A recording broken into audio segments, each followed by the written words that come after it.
दोस्तों अक्सर मेरे पास सवाल आते हैं कि सर मैं पहले तो बहुत अच्छा पढ़ता था लेकिन आजकल वैसा नहीं है। ऐसा कई स्टूडेंट्स के साथ होता है और इसके ज्यादातर 4 ही कारण देखे गए हैं। पहला, आपका स्टडी एनवायरनमेंट बदल जाना।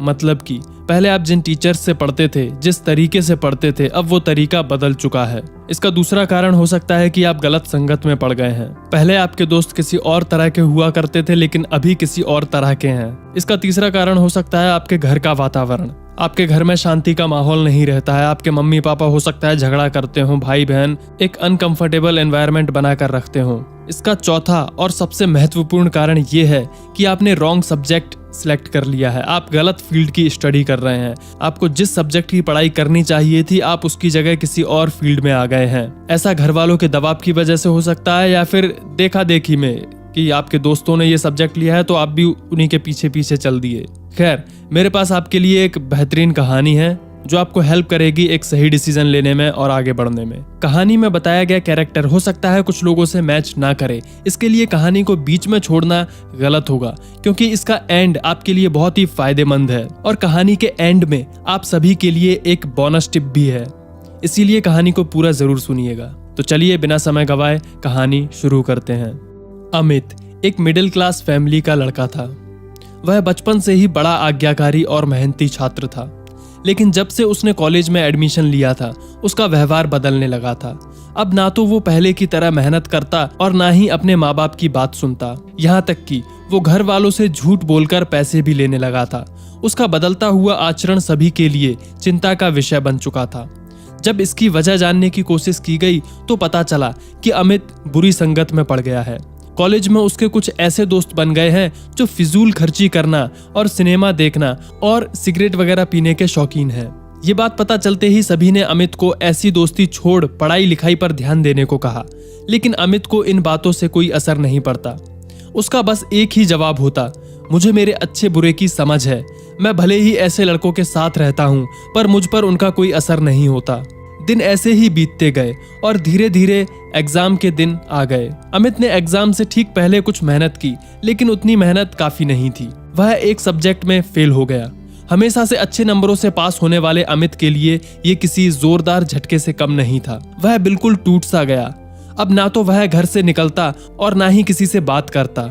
बस दिन रात अपने कमरे में पड़ा रहता और कुछ ना कुछ सोचते रहता। उसकी यह स्थिति देख परिवार वाले और भी चिंता में पड़ गए। सभी ने उसे पिछला रिजल्ट भूल आगे से मेहनत करने की सलाह दी, लेकिन अमित को तो मानो सांप सूंघ चुका था। फेल होने के दुख से वो उबर ही नहीं पा रहा था। जब ये बात अमित के पिछले स्कूल टीचर को पता चली तो उन्हें यकीन नहीं हुआ। अमित उनके फेवरेट छात्रों में से एक था और उसकी यह स्थिति जान उन्हें बहुत दुख हुआ। उन्होंने निश्चय किया कि वो अमित को इस सिचुएशन से बाहर जरूर निकालेंगे और इसी बात के लिए उन्होंने एक दिन अमित को अपने घर बुलाया। सर्दियों का समय था, इसीलिए टीचर बाहर बैठकर अंगीठी पर हाथ ताप रहे थे। अमित उनके बगल में जाकर बैठ गया।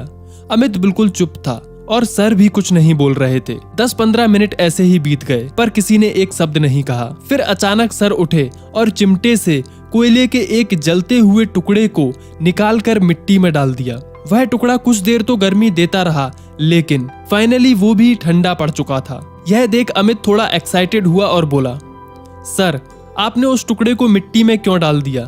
ऐसे तो वो बेकार हो गया। अगर आप उसे अंगीठी में ही रहने देते तो बाकी टुकड़ों की तरह वो भी गर्मी देने के काम आता। सर मुस्कुराए और बोले, बेटा कुछ देर अंगीठी से बाहर रहने से वो टुकड़ा बेकार नहीं हुआ है। लो मैं उसे दोबारा अंगीठी में डाल देता हूँ। और ऐसा कहते हुए उन्होंने टुकड़ा वापस अंगीठी में डाल दिया। अंगीठी में जाते ही वह टुकड़ा वापस धधक कर जलने लगा और फिर से गर्मी देने लगा। कुछ समझे अमित? सर ने कहा, तुम उस कोयले के टुकड़े के जैसे ही तो हो। पहले जब तुम अच्छी संगति में रहते थे, मेहनत करते थे, माता पिता का कहना मानते थे तो अच्छे नंबरों से पास होते थे। पर जैसे वो टुकड़ा कुछ देर के लिए मिट्टी में चला गया और बुझ गया, वैसे ही तुम भी गलत संगति में पड़ गए और उसके रिजल्ट में फेल हो गए। लेकिन यहाँ जरूरी बात यह है कि एक बार फेल होने से तुम्हारे अंदर के वो सारे गुण समाप्त नहीं हुए हैं। जैसे कोयले का वो टुकड़ा कुछ देर मिट्टी में पड़े होने के बावजूद भी बेकार नहीं हुआ और अंगीठी में वापस डालने पर फिर से जल उठा, ठीक उसी तरह तुम भी वापस अच्छी संगति में जाकर मेहनत कर एक बार फिर अच्छे स्टूडेंट्स की कैटेगरी में आ सकते हो। याद रखो, मनुष्य ईश्वर का बनाया सर्वश्रेष्ठ प्राणी है। उसके अंदर बड़ी से बड़ी हार को भी जीत में बदलने की ताकत है। उस ताकत को पहचानो, उसकी दी हुई असीम शक्तियों का प्रयोग करो और इस जीवन को सफल बनाओ। अमित समझ चुका था कि अब उसे क्या करना है। वह चुपचाप उठा, अपने सर के पैर छुए और निकल पड़ा अपना भविष्य बनाने। दोस्तों, आप सभी में वो ताकत है कि आप अपनी सिचुएशन और कंडीशन को चेंज कर सकते हो। ध्यान रहे, आप जिस टीचर से पढ़ रहे हैं आपको उसकी लैंग्वेज समझ में आनी चाहिए। ऐसा नहीं हो कि आप किसी बड़े कोचिंग सेंटर का नाम सुनकर वहां जा रहे हो। अच्छे टीचर आपको गलियों में भी मिल सकते हैं, कहीं भी मिल सकते हैं। कोशिश कीजिए अपने घर का एनवायरनमेंट बदलने की। और दोस्तों, मैंने वीडियो के शुरू में आपसे कहा था कि मैं आपको एक बोनस टिप देने वाला हूं, तो वो बोनस टिप है, आप अपने जो दोस्त बनाते हो, याद रखिए आपके वो दोस्त ऐसे हों जो आपको आगे बढ़ने के लिए मजबूर कर दें। एक एक्स्ट्रा बोनस और लेते जाइए, और वो ये है कि डेली एक्सरसाइज कीजिए, डेली रनिंग कीजिए। आपके साथ के लिए कोई मिलता है नहीं मिलता है उसकी परवाह छोड़ दीजिए। दोस्तों, दोस्ती बुरी चीज नहीं है, लेकिन जरा सोचो कि आपके ऐसे दोस्त हों जो खुद भी आगे बढ़े और आपको भी आगे लेकर चले, तो कितना अच्छा होगा ना। नहीं तो फिर आप अकेले ही आगे बढ़िए। चलिए दोस्तों, अब इस वीडियो को अपने दोस्तों और परिवार के साथ शेयर जरूर कीजिए। हो सकता है वीडियो शेयर करने से किसी और की भी मदद हो जाए। और सबसे जरूरी बात, अगर आप बफर लाइफ चैनल पर पहली बार आए हैं और अभी तक हमारा चैनल सब्सक्राइब नहीं किया है तो नीचे दिए गए सब्सक्राइब के बटन पर क्लिक करें और बेल आइकन को दबाएं ताकि मेरे आने वाले वीडियोस का नोटिफिकेशन आपको सही समय पर मिल सके। मैं मिलता हूं अगले वीडियो में एक नई कहानी, एक नए किस्से के साथ। धन्यवाद।